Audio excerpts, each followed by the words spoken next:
Going forward on the starboard side on deck, a lot of deck space.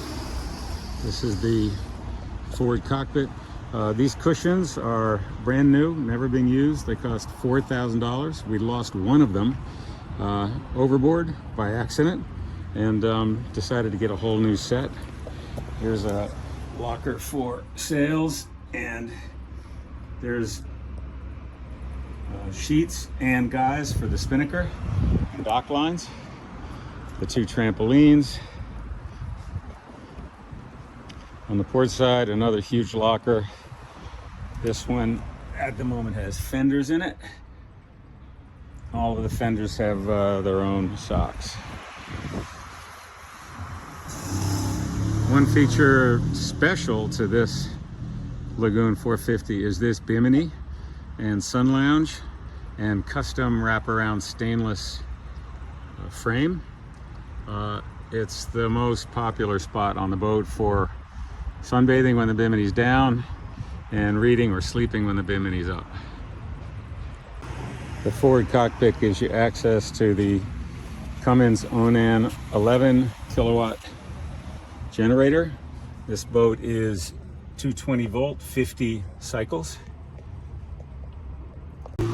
Coming aft on the starboard side brings you to the helm, which on the SporTop version gives you access not only to the cockpit down below, but to all of the sail controls that are brought right back here to the helm. There are 3 electric winches, which are the Harken 60s, incredibly powerful.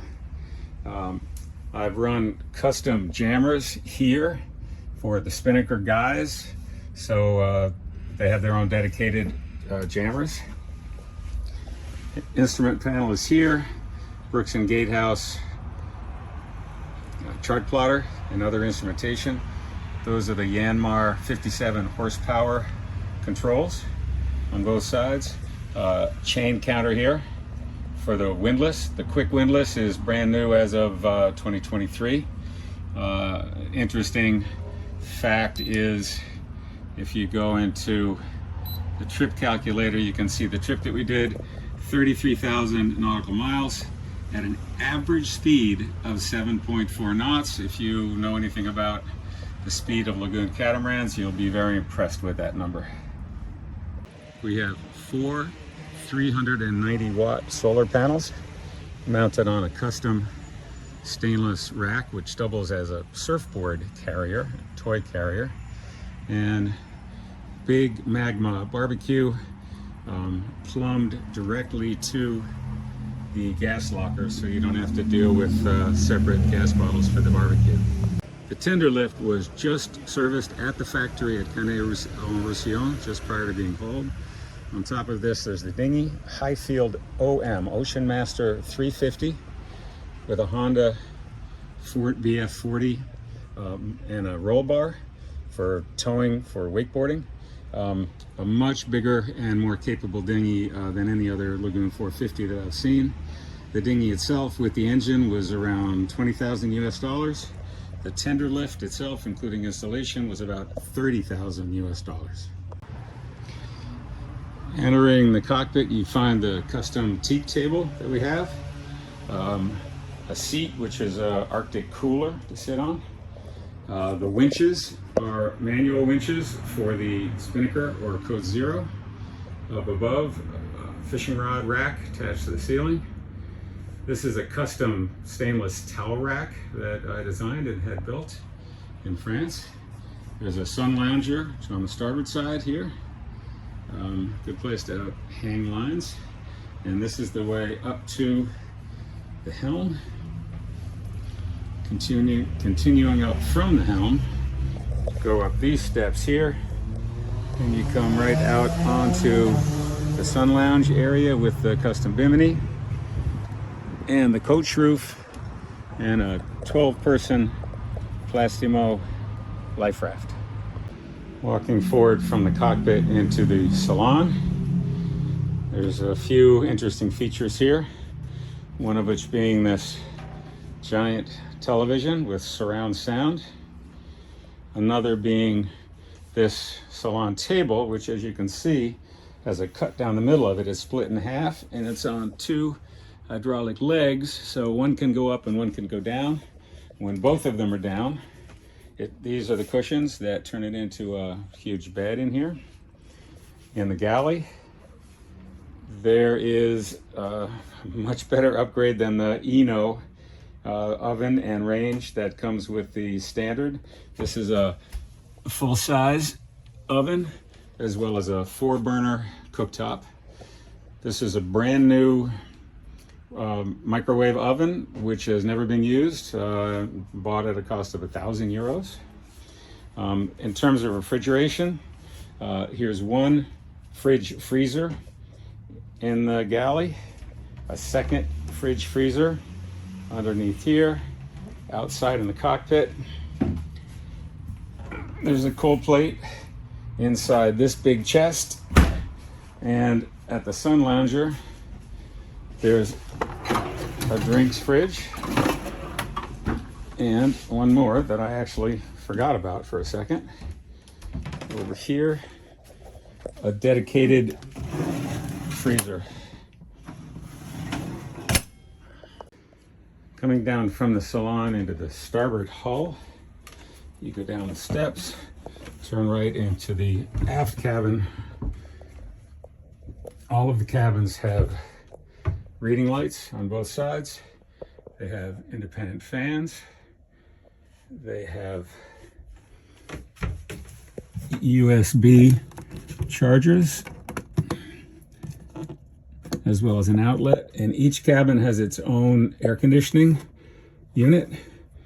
There's 5 air conditioning units on the boat, one for each of the 4 cabins and one for the main salon. Each of the bathrooms is identical to the other. There's a large bathroom with a large stand-up shower.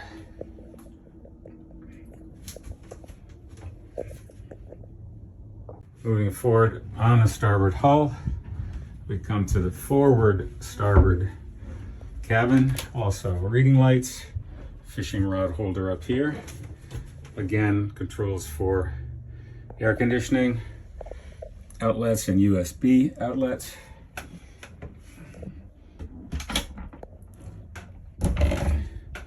Storage,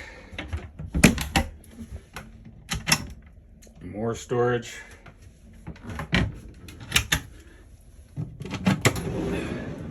more storage, and again another head. As I mentioned, identical to all the other heads. Each cabin has its own dedicated head with lots and lots of storage space. Going down into the port hull, as I mentioned, is very much a mirror image of the other side. This is the aft port stateroom here. All the same amenities as before. There are big fire extinguishers in each cabin. Same big head. One difference on this side is the inclusion of a washer dryer. And down below the washer dryer is a hamper for dirty clothes.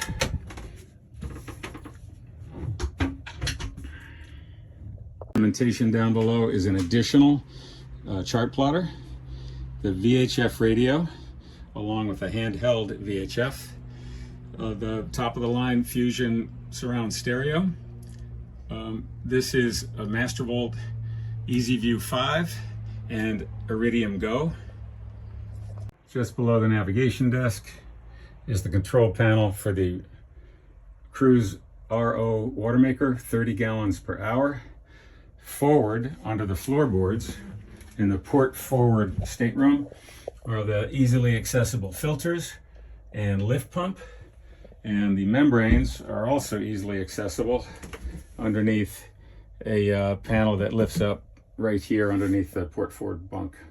Underneath the starboard aft bunk are the two Masterbolt lithium batteries, each 400 amp hours for a total of 800 amp hours.